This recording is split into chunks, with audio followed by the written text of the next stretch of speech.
Although Italy is best known for its Italian Renaissance, born in the city of Florence, the art scene during the Fascist period, and especially during the 1930s, was a veritable hotbed of creativity. A new show at Palazzo Strozzi, which runs until January 2013, explores the various styles and aesthetic conflicts that emerged from the Fascist period and 1930s in Italy.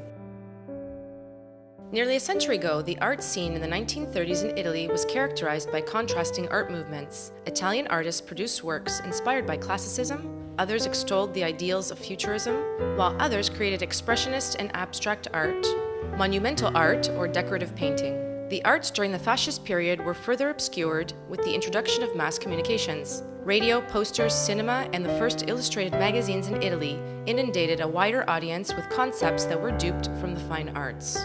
Witnessed internationally, this artistic period of eccentricity and innovativeness engendered the idea of modernity in Italy.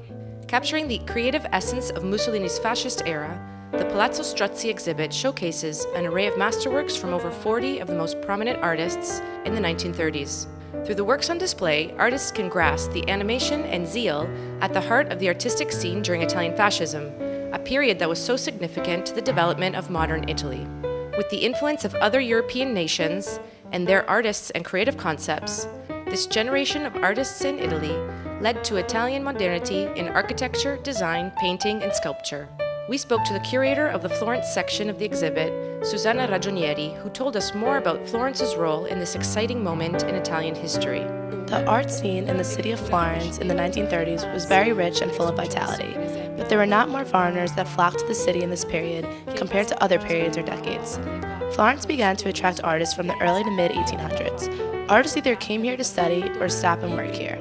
The city also attracted art historians and critics, like Bernard Berenson, and so the city had lots of appeal among foreigners, and it continued to have the same appeal in the 1930s.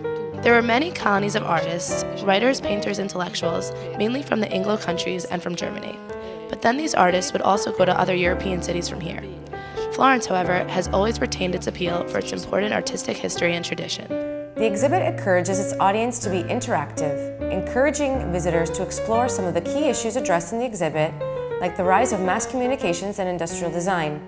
Additionally, there will be a range of educational activities for children and collateral events for adults. The show runs until January 27, 2013. Find more information at www.palazzostrozzi.org.